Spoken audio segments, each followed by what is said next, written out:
Hola, ¿cómo están? Dije, ¿cómo están? ¿Sí? Escuché a los de México, a los de North Dallas, pero los de aquí no los escuché, ¿ok? Bienvenidos, qué bueno que están con nosotros. Yo nada más estaba ahorita pensando y me gozo porque no hay nada como estar en la iglesia de Cristo, ¿no? Eso es el cuerpo de Jesucristo. Podemos ahorita en este momento nos están acompañando en línea diferentes personas. Están personas allá en México, tal vez están allá en North Dallas, los que están aquí en Rockwell, pero ¿sabes qué? Nos une el Espíritu Santo. Y tenemos nosotros un propósito, y el propósito es darle honra y gloria a Dios.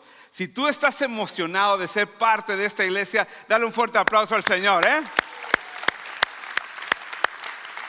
Si nos visitas, bienvenidos. Estamos aquí nada más para servirte, para amarte, y juntos yo creo que vamos a aprender bastante. Hoy estamos terminando esta serie de predicaciones que era de Jonás.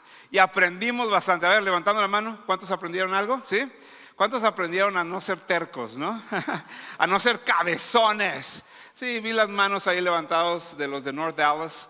Ahí la mitad de ellos levantaron la mano. Pero todos nosotros a veces nada más necesitamos rendirnos al Señor.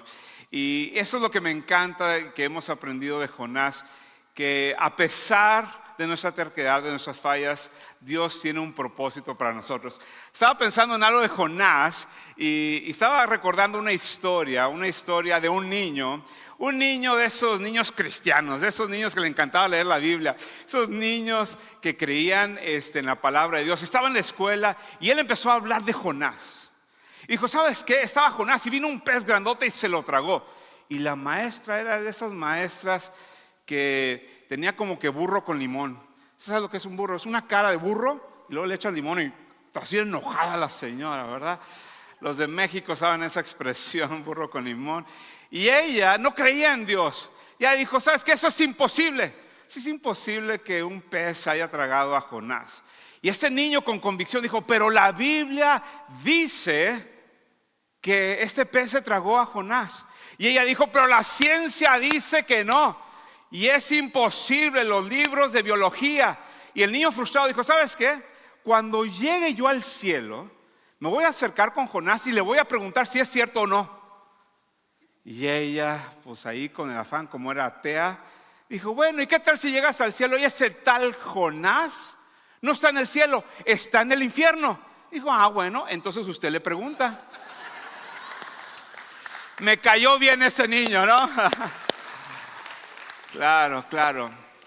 Pero déjame decirte una cosa, déjame platicarte en resumidas cuentas la historia de Jonás. La historia de Jonás es una historia no nada más para una serie de predicaciones, es una serie para toda nuestra vida. Es un mensaje que vemos una y otra vez a través de la Biblia. Y es esto, que Dios ve el sufrimiento de las personas. Que Dios ve la maldad y ve la consecuencia de su maldad, ve la consecuencia de sus acciones, de su pecado, y ve esa desgracia, ve ese sufrimiento, y Dios tiene compasión. A Dios le duele. Y luego Dios busca un mensajero que responda, heme aquí. Un mensajero que lleve un mensaje de esperanza, un mensaje de convicción, de salvación, las buenas noticias. Pero esas buenas noticias vienen también con condenación. ¿Por qué? Porque ese mensaje de salvación, el otro lado, si no lo aceptas, si no aceptas la gracia, si no aceptas a Jesucristo, entonces hay condenación eterna. Entonces esta historia de Jonás no nada más está en un libro, es toda la Biblia. Toda la historia es Dios viendo al ser humano que está sufriendo, le duele, busca un mensajero para mandar este mensaje. Y la máxima expresión de este mensaje, de esta historia, es Jesucristo. En Juan 3:16 dice, de tal manera Dios amó al mundo. ¿Por qué los amó? Porque vio el sufrimiento y buscó un mensajero. Y Jesucristo, el ungido, el Mesías, escogido de parte de Dios, dijo, heme aquí. Y se entregó como Cordero Santo y lo sacrificaron. Pero dio ese mensaje de salvación. Pero también en ese mensaje dice, todo aquel que en Él cree no se va a perder, va a tener vida eterna. Pero el que no ha creído en el único Hijo de Dios, ya ha sido condenado. Esa es la historia de la Biblia. Y esa es la historia de hoy. Dios ve tu condición. Dios ve tu sufrimiento. Y Dios está buscando un mensajero. Está buscando una iglesia, un grupo de personas que digan, heme aquí. ¿Lo escuchan? Ahí está. Hoy, la palabra de Dios, hoy el Espíritu Santo está diciendo, está haciendo la pregunta, ¿a quién enviaremos? ¿A quién vamos a mandar? Y hoy la predicación es, ¿cuántos valientes van a decir, heme aquí, envíame a mí? Amén. Y mi oración es que tú seas esa persona. Terminando el libro de Jonás está esta conversación donde Jonás termina y él se pone muy cómodo en una silla y se pone así de lejos y quiere ver la ciudad porque él quiere que se destruya la ciudad, eran sus enemigos, y se pone muy cómodo. Y dice la palabra de Dios que hacía un calor, pero esos calores infernales, ¿verdad? Esos calores de Ciudad Victoria, allá en México, ¿verdad? Fuertes, ¿no? Y se cree que Jonás estaba un poquito pelón. Entonces el sol le estaba dando en la cabeza, pero grueso, ¿no? Entonces Dios hace que crezca una plantita. Y Jonás se pone bien alegre y se pone debajo de la planta. Y le da sombra y no se está quemando la pelona, ¿verdad? La de acá arriba, ¿verdad? Porque estaba un poquito pelón. Entonces estaba él ahí bien cómodo. Y fíjate, dice la palabra de Dios que Dios manda un gusanito. Un gusanito que viene y muerde la planta. Y la planta se empieza a morir.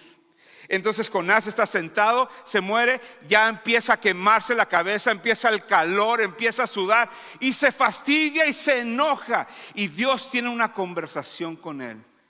Dice, ¿a poco vas a tener lástima y compasión por una planta más que todos esos hombres y mujeres de Nínive? ¿Cómo es posible?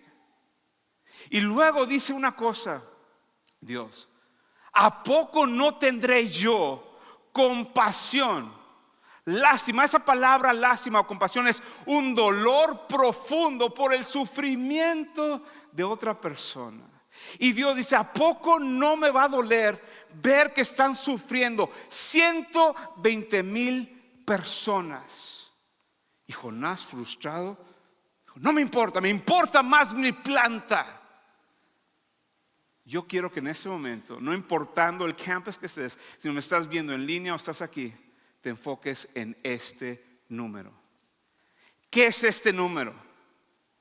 2,154,000 personas. Ese es el número de personas que hablan español en el área de Dallas-Fort Worth. No es la población del área de Dallas-Fort Worth o el Metroplex. Para los que nos están viendo en línea y en México, hay dos ciudades aquí donde vivimos que se llama Fort Worth y Dallas. Y esa área le llaman el Metroplex. Esa población es arriba de 5 millones, pero 2,154,000 son las personas que hablan español en su casa. Y luego le agregamos 374,000 personas. ¿Ellos quiénes son? Son las personas que viven en Ciudad Victoria. Todos ellos hablan español. Si les agregamos todas las personas que nos están viendo en línea, las diferentes ciudades y naciones, este número incrementa. Pero esa es la pregunta que te quiero hacer. Si dice la palabra de Dios que Dios tenía compasión, le dolía el sufrimiento, dice que vivían espiritualmente en tinieblas, 120,000. Te hago la pregunta, ¿qué siente Dios por 2,5 millones? ¿Acaso Dios no va a sentir compasión por ellos? Y esta es la pregunta. ¿Qué sientes tú?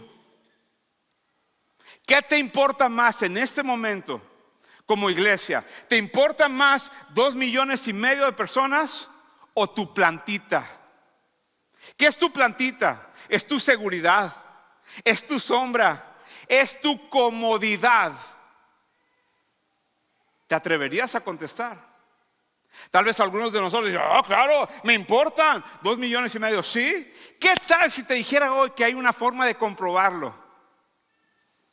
No te sientas expuesto, pero ¿qué tal si hoy, si eres honesto con lo que te voy a decir ahorita, va a revelar si te importa más este número o la plantita? ¿Listos?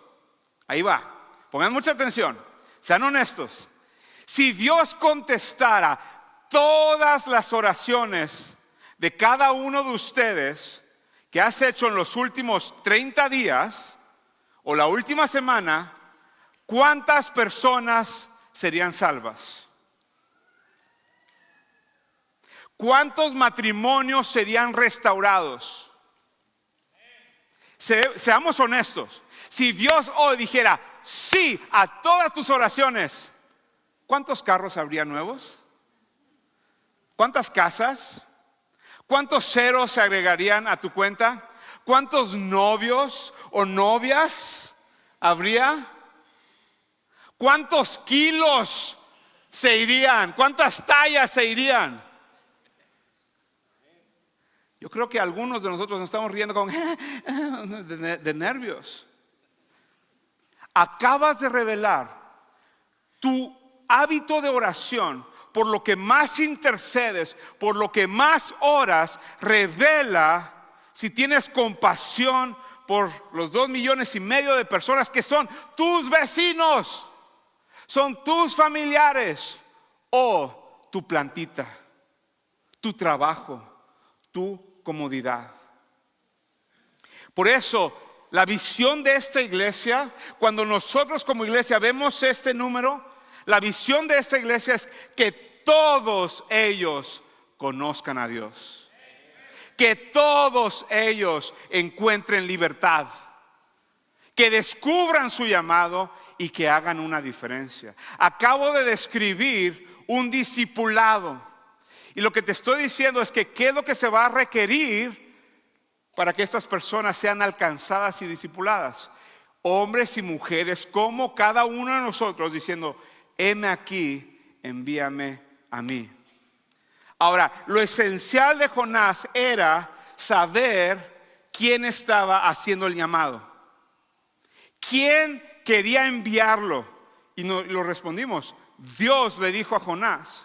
Y fíjate lo que dice Hechos 13:47. Dice, porque ahí nos mandó el Señor diciendo. Ahora, otra vez, y quiero que participen aquí, ¿ok?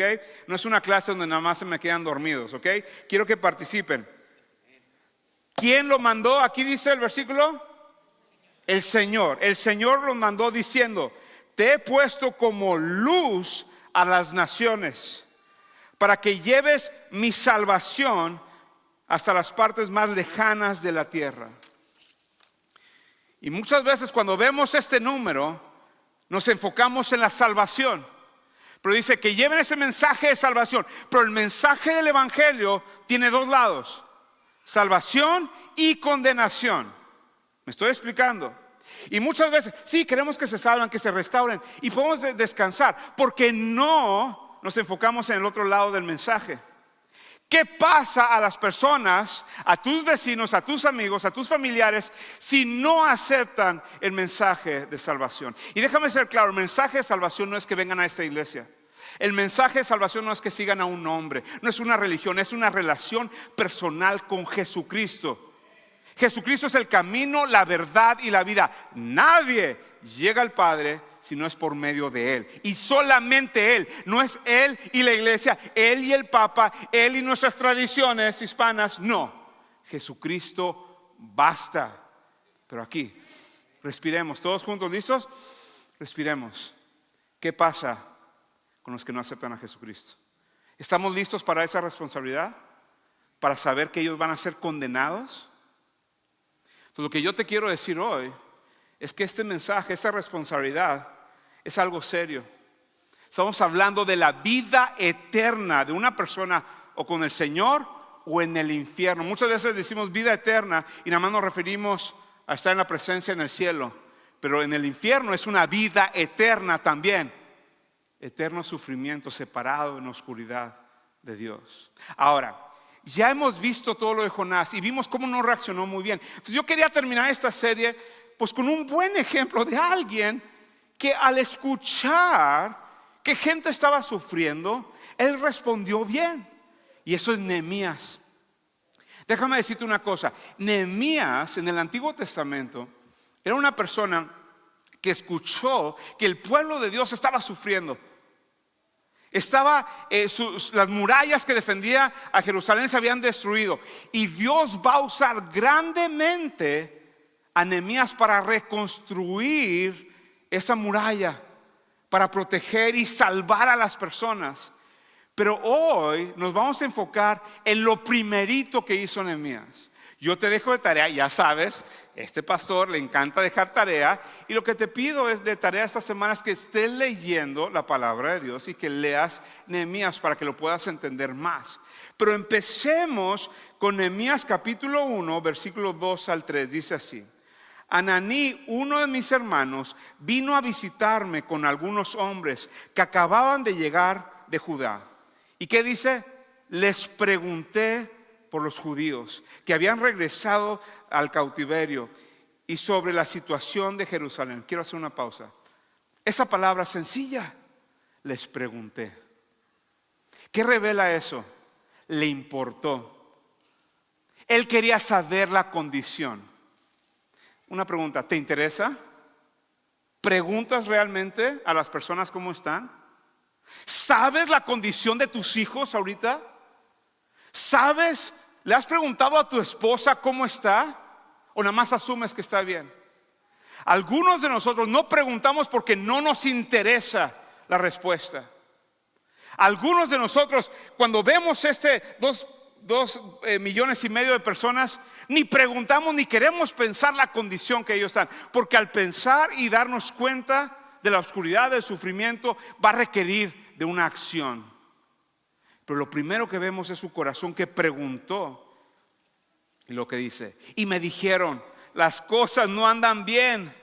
Los que regresaron a la provincia de Judá tienen grandes dificultades y viven en desgracia. La muralla de Jerusalén fue derribada y las puertas fueron consumidas por el fuego. Esas palabras, cuando dice dificultades y desgracia, ¿sabes lo que significa? El original lo describe como varias palabras. Y los voy a estar leyendo y quiero que estés pensando lo que significa cada palabra. Significa miseria, aflicción, dolor, desgracia, vergüenza y personas humilladas. Quiero hacerte esta pregunta. ¿Recuerdas tú, discípulo de Jesucristo? ¿Recuerdas tú, seguidor de Jesucristo, cómo estabas tú antes de Jesucristo? Algunos se nos ha olvidado.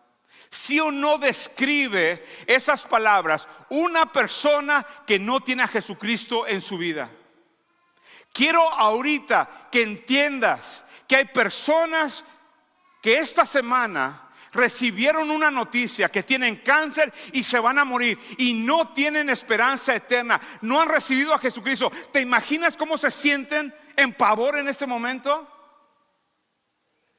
En este momento hay matrimonios que no están en un grupo de vida. Hay matrimonios que no tienen recomprometerse, no tienen un estudio que les ayude en su matrimonio. ¿Te imaginas cómo se sienten?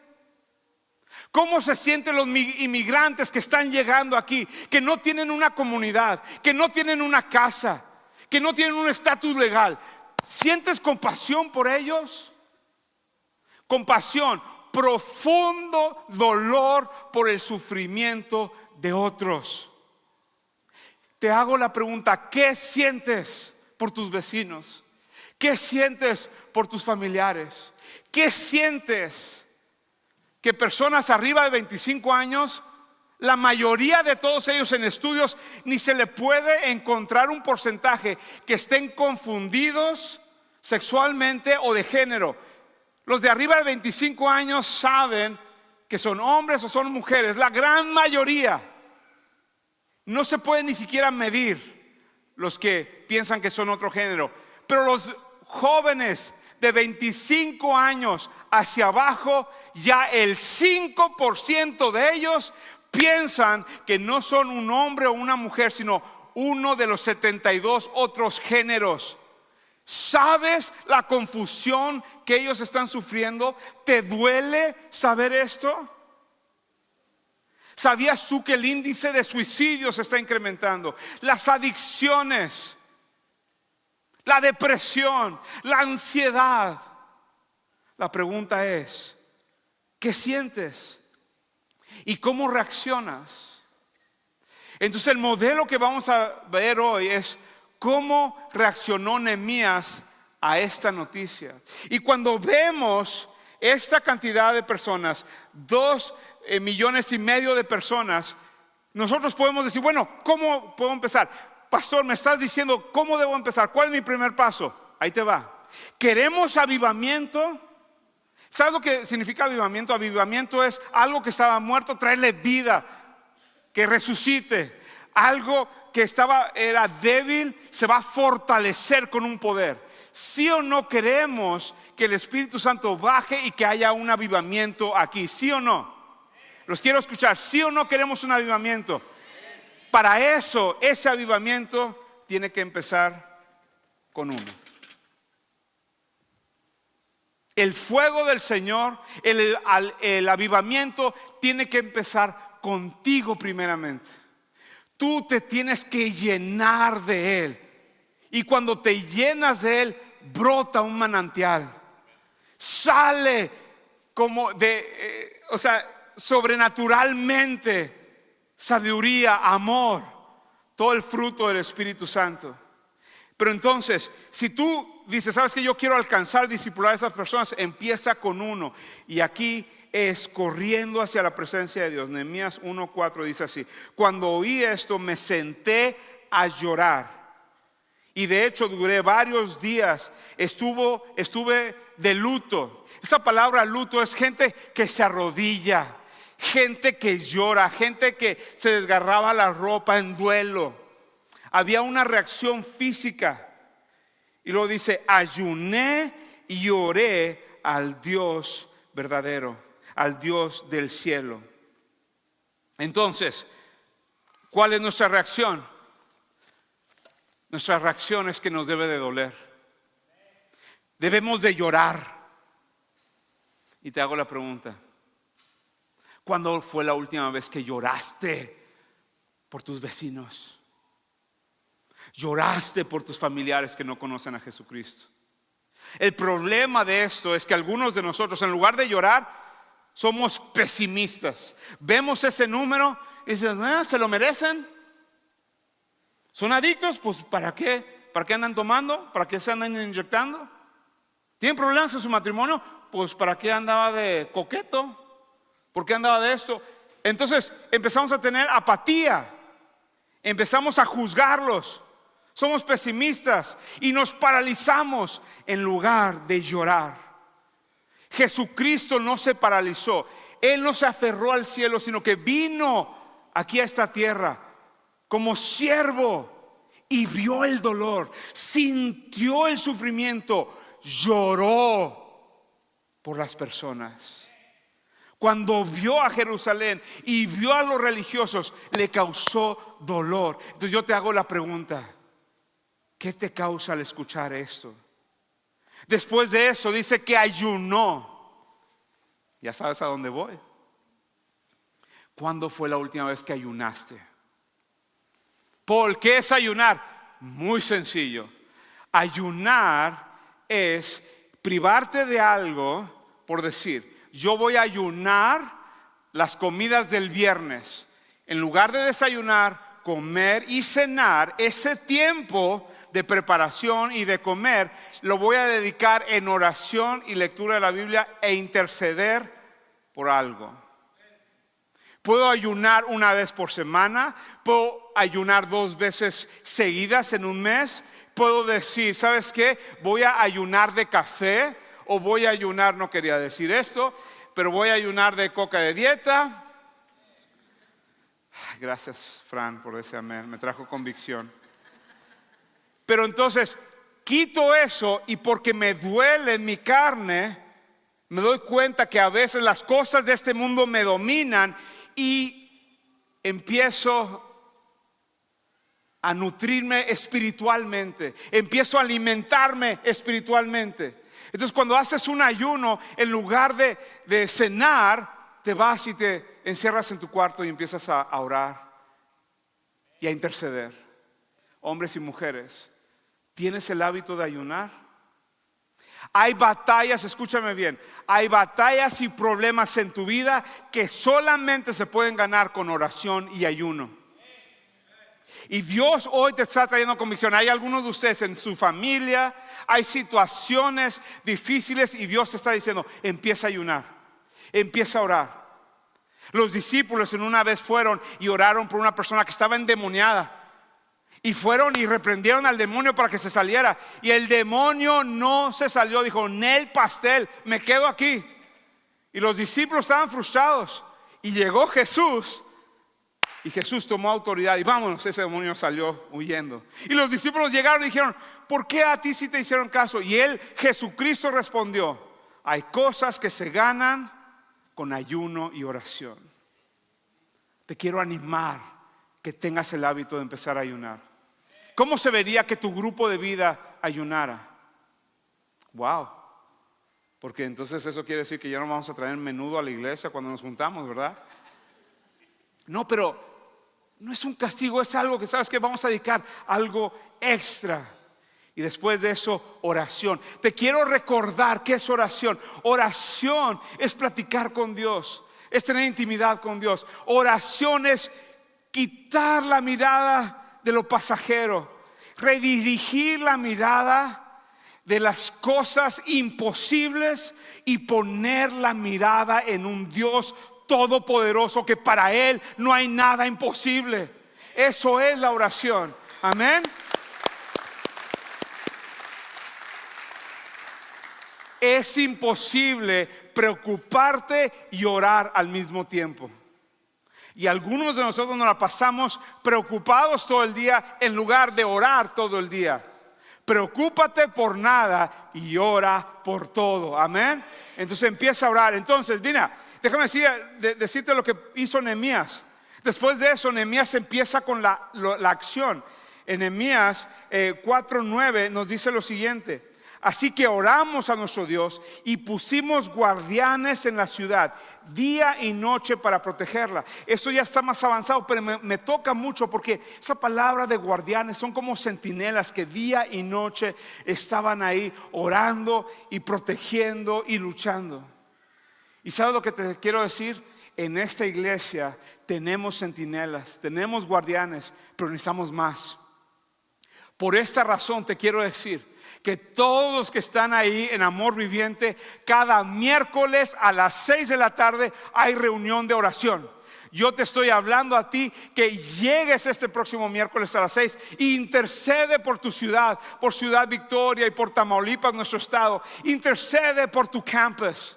Todos los de North Dallas, te estoy hablando a ti en este momento.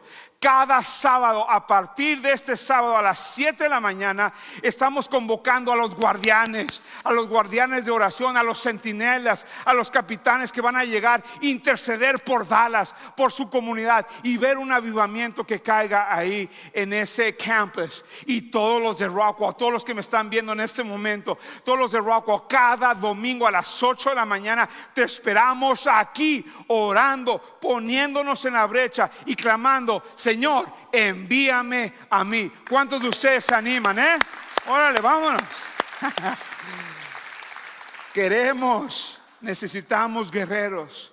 Y déjame decirte una cosa, tal vez nos está viendo personas en línea en este momento y dices, bueno, ¿yo qué? Sabes que en este momento, ahorita en el chat, en los comentarios, te están dando un link, te están dando instrucciones de cómo virtualmente puedes conectarte y estar orando. Y vamos a tener guerreros, centinelas en todo el mundo intercediendo por esa comunidad y esas personas que no conocen al Señor. Entonces te animo también que lo hagas. Ahora, ya estoy bien emocionado.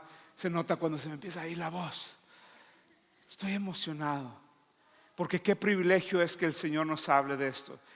Y quiero que abras tu corazón y te quiero leer unos versículos de ahora que después que ayunó, después que lloró, después de que Él intercedió, fíjate cómo Él ora y nos modela algo en Nehemías 1, 5 al 9. Dice: oh Señor Dios del cielo, Dios grande y temible, que cumple tu pacto de amor inagotable con los que te aman y obedecen tus mandamientos. ¿Te das cuenta cómo empieza la oración alabándolo? Hablando de sus atributos. Eso es un modelo para que tú puedas seguir cuando tú oras. Empieza a alabarlo primeramente y luego dice: escucha mi oración, mira y verás que oro día y noche por tu pueblo Israel. Confieso que hemos pecado contra ti. Es cierto, incluso mi propia familia y yo hemos pecado terriblemente al no haber obedecido los mandamientos y los decretos y las ordenanzas que nos diste, que le diste a tu siervo Moisés. Ahí luego nos damos cuenta de su corazón, que era una persona que no era ellos contra nosotros, ellos los pecadores, sino que él dijo: nosotros los pecadores. Todos somos pecadores, hay un solo justo que es Jesucristo. Entonces eso, escúchame, el alcanzar a nuestra comunidad, algo tiene que darnos cuenta que nosotros somos pecadores también.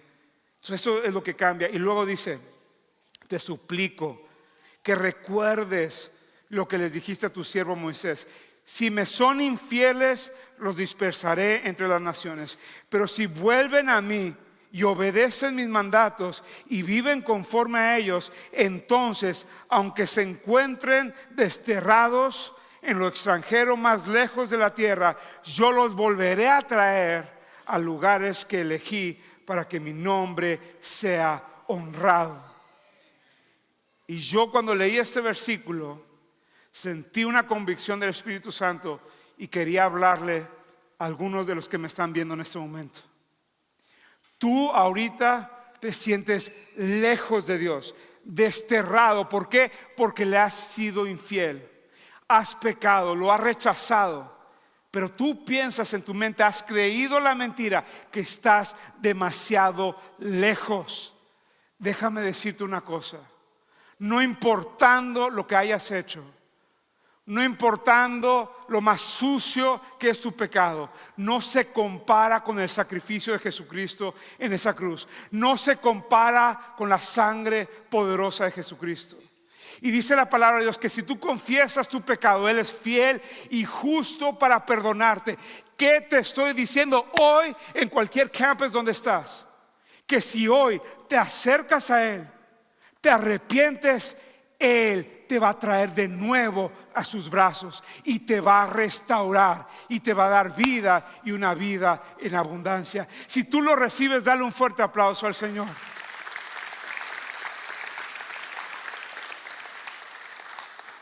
Entonces cuando Nehemías dice: ¿sabes qué? Vamos a ir a acción. Y aquí nos damos cuenta de la acción. Nehemías 4:14. Luego, mientras revisaba la situación, reuní a los nobles y les dije al pueblo: no tengan miedo. Y eso es lo que les quiero decir a esta iglesia: no tengan miedo a nuestro enemigo. Recuerden que el Señor, quien es grande y glorioso, y luchen por sus hermanos, por sus hijos, por sus hijas, por sus esposas y por sus casas. ¿Estás dispuesto a luchar? ¿Estás dispuesto a luchar por esos 2,5 millones de personas? ¿Estás dispuesto? Y miran, hay algunos que en su matrimonio ya se quieren rendir. Sus hijos se quieren rendir, pero lucha. Tú piensas que tienes un enemigo. Y déjame decirte una cosa: llegó un vato que se llamaba Tobías y estaba atacando, eran enemigos. Se habían enojado porque Nehemías llegó para ayudar la situación. Tenemos un enemigo que quiere robar, matar y destruir. Quiere robar tu matrimonio, matar a tus hijos. Y yo sé que tal vez dar ese paso, decir: yo, heme aquí, yo voy a responder. Te sientes intimidado, pero déjame decirte lo que te dice la palabra de Dios, de quién tiene la victoria. En 1 Juan, ve la palabra de Dios que te dice: pues todo hijo de Dios. Y déjame decirles una cosa: me vale que me estoy quedando sin voz. Abre tu corazón en este momento En este momento, Satanás quiere distraerte y quiere que tengas un espíritu que se rinde y un espíritu de derrota. Y esto es lo que te dice la palabra de Dios. Pues todo hijo o hija de Dios vence a este mundo de maldad. Y logramos esa victoria por medio de nuestra fe. Dice, ¿y quién puede ganar esta batalla contra el mundo?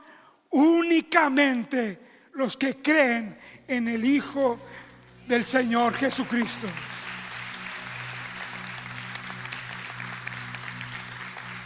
Entonces, hoy quiero terminar haciéndote una pregunta. Y esta misma pregunta Nehemías se la hizo. Al escuchar todo esto, Nehemías dijo esto. Y esto es lo que yo como pastor le pregunto a Amor Viviente en nuestro campus en México. Yo como pastor le pregunto a todas las personas en Rockwell. Yo como pastor les hago esta pregunta a los de North Dallas y los de en línea. La misma pregunta que se hizo Nehemías, que dice lo siguiente: pero yo respondí, ¿acaso debería una persona en mi posición huir del peligro? ¿Acaso debería alguien en mi posición entrar al templo para salvar mi propia vida? Y respondió con un rotundo: no lo haré. Entonces yo te hago la pregunta: ¿acaso esta iglesia nos deberíamos de encerrar en este edificio para salvar nuestras vidas? ¿Acaso deberíamos de ir a correr y ponernos debajo de la plantita para que no nos caiga el sol? Y yo respondo, y espero que toda esta congregación responda con un rotundo: no lo haremos. No nos quedaremos encerrados en esta iglesia. Iríamos a predicar el evangelio. Amén. Sabes que los amo bastante. Yo sé que me quedé sin voz. No es porque estoy enojado, sino que estoy emocionado. Y yo te quiero animar y te quiero retar en cualquier lugar donde estás, incluyendo los que están aquí. Te quiero animar a que te pongas de pie. Vamos a ponernos de pie, por favor. Pongámonos de pie en México, en North Dallas. Y recuerda, empieza con uno. Una persona. Empieza contigo hoy. ¿Vas a llorar? ¿Vas a ayunar? ¿Vas a orar? Y después de eso empieza con una conversación, una invitación a la iglesia. Uno. ¿Cómo alcanzamos más de 2 millones de personas con uno? Pero es que, escúchame, quiero que visualices algo. ¿Qué pasaría si todos nosotros, en todos nuestros campuses, empezáramos con uno? ¿Qué pasaría? ¿Cuánta gente el próximo año estaría sentada al lado de nosotros, arrebatadas del infierno al cielo, de la oscuridad a la luz, de muerte a vida? ¿Cuántos matrimonios serán restaurados? ¿Cuántas familias unidas? Porque tú dijiste: heme aquí, envíame a mí. Vamos a orar. Padre, te damos gracias en este día. Gracias, Señor, porque tú ves nuestro sufrimiento y tú buscas, Señor, un mensajero. Y aquí estamos. Esta es tu iglesia. Nos sometemos a ti en el nombre de Cristo Jesús. Y todos dijeron: amén y amén.